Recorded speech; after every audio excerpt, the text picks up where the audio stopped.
Welcome to study की 98। आज science के वो सब प्रश्न को देखेंगे जो रेलवे एनटीपीसी और ग्रुप डी में बार बार रिपीट हुए हैं। तो चलिए शुरू करते हैं। पहला प्रश्न है, इन रोगों में से किसके उपचार के लिए मुख्यतः कीमोथेरेपी थेरेपी जो है कीमोथेरेपी का उपयोग किया जाता है। तो ये जो है किन रोगों के लिए उपयोग किया जाता है, तो ये जो है कैंसर के लिए उपयोग किया जाता है। तो सी इसका जो है सही हो जाएगा। नेक्स्ट क्वेश्चन है, फेदोमीटर का उपयोग किसे मापने के लिए किया जाता है। तो आपको याद रखना है कि फेदोमीटर का उपयोग जो है समुद्र की गहराई मापने के लिए किया जाता है। और ध्वनि को किस में मापते हैं, तो ध्वनि को डेसिबल में मापा जाता है। और समुद्र की गहराई के लिए जो है इसको फेदोमीटर का उपयोग किया जाता है। इसलिए ऑप्शन नंबर बी इसका जो है करेक्ट आंसर हो जाएगा। ऑप्शन नंबर सी इसका करेक्ट हो जाएगा।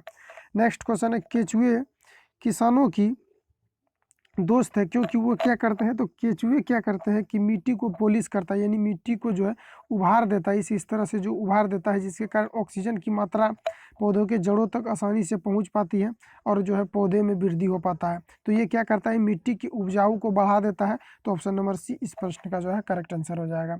नेक्स्ट है 4 नंबर, निम्न में से किसे नीला ग्रह के रूप में जाना जाता है। तो नीला ग्रह के रूप में पृथ्वी को जाना जाता है। इसलिए जाना जाता है क्योंकि पृथ्वी में चूंकि क्या है, जल की उपस्थिति है। और जल की उपस्थिति के कारण ही पृथ्वी को नीला ग्रह के रूप में जाना जाता है। ऑप्शन नंबर बी इस प्रश्न का जो है करेक्ट आंसर हो जाएगा। नेक्स्ट क्वेश्चन है, पिक्सल शब्द किसकी गुणवत्ता से संबंधित है। तो पिक्सल किसकी गुणवत्ता से संबंधित, तो ये कैमरा से, क्योंकि कैमरा में आप लोग भी बोलते होंगे कि जैसे 28 मेगापिक्सल या 14 मेगापिक्सल, 13 मेगापिक्सल, फ्रंट कैमरा इतना है, बैक कैमरा इतना है, उस तरह से बोलते हैं। तो ऑप्शन नंबर ए इस प्रश्न का जो है करेक्ट आंसर हो जाएगा। नेक्स्ट है, लाल रक्त आरबीसी किस में बनते हैं। तो ये जो अस्थित मंजा में बनते हैं। और आरबीसी का मतलब हो गया रेड ब्लड सेल्स, और ये जो अस्थित मंजा में बनते हैं। ऑप्शन नंबर डी इस प्रश्न के लिए करेक्ट आंसर हो जाएगा।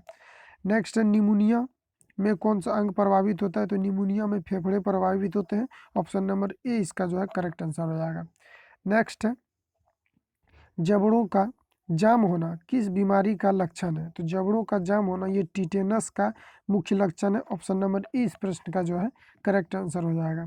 चलिए नेक्स्ट क्वेश्चन है, किस तापमान पर फ़ारेनहाइट और सेल्सियस स्केल एक ही पाठ्यांक को दर्शाता है।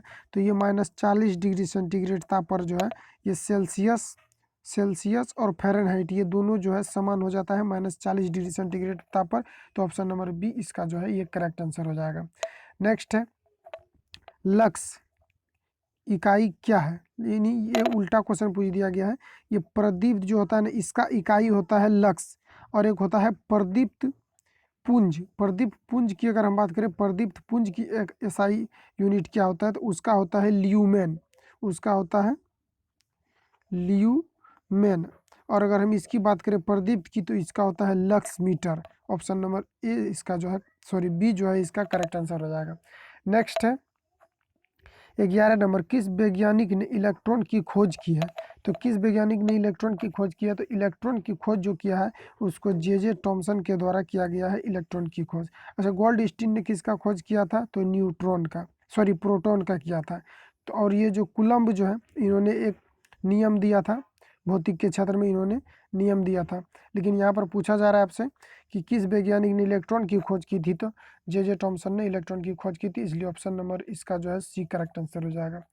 नेक्स्ट है, खून का थक्का जमना, तो खून का थक्का बनाने में कौन सा विटामिन जिम्मेदार है।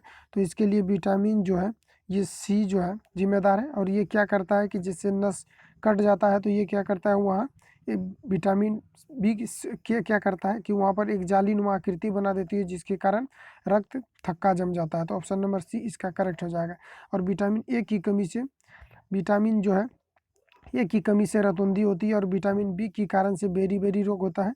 और विटामिन ई जो है इससे क्या होता है कि हेड में, माथा में क्या होता है, इससे जो है माथा की बीमारी होती है। ऑप्शन नंबर डी से। और यहाँ पर पूछा जा रहा है आपसे थक्का बनने में कौन सा विटामिन जिम्मेदार है, तो ऑप्शन नंबर सी इस प्रश्न का करेक्ट हो जाएगा। नेक्स्ट है, धरती के भीतर भूकंप के उद्गम स्थान से ठीक लंबवत धरती की सतह पर स्थित बिंदु क्या कहलाता है। तो ये एपी सेंटर कहलाता है। ऑप्शन नंबर डी इस प्रश्न का करेक्ट आंसर हो जाएगा। नेक्स्ट है 14 नंबर, जब ध्वनि का एक स्रोत खड़े हुए परिवेक्षण की ओर गतिमान होता है, तब परिवेक्षण के द्वारा सुने गए ध्वनि पिच ऊंची होती है। यह घटना क्या कहलाती है, ये डॉपलर इफेक्ट कहलाती है। और डॉपलर इफेक्ट में क्या होता है कि ध्वनि जो है एक एक एक जगह से जब दूसरी जगह गमन करती है डॉपलर इफेक्ट के फलस्वरूप, तो उसका जो है आवाज़ तेज हो जाता है, जैसे कि मॉडिफिकेशन करता है रेक्टिफायर से, उसी तरह से। तो ऑप्शन नंबर ए इस प्रश्न का जो है करेक्ट आंसर हो जाएगा। नेक्स्ट है, सबसे सरल हाइड्रोकार्बन क्या है? तो सबसे सरल हाइड्रोकार्बन है वो है बेंजीन। इसलिए है क्योंकि सॉरी, मीथेन हो जाएगा। मीथेन इसलिए है क्योंकि इसका सूत्र होता है CH4 और इसका स्ट्रक्चर जो होता है ये हो जाता है संतृप्त हाइड्रोकार्बन के जैसा, इसलिए इसका जो है सरल हाइड्रोकार्बन है। क्योंकि यहाँ पर हम H लगाएंगे और यहाँ पर H लगाएंगे, यहाँ पर H लगाएंगे और यहाँ पर जब H लगाएंगे तो ये क्या हो जाएगा? संतृप्त हो जाएगा।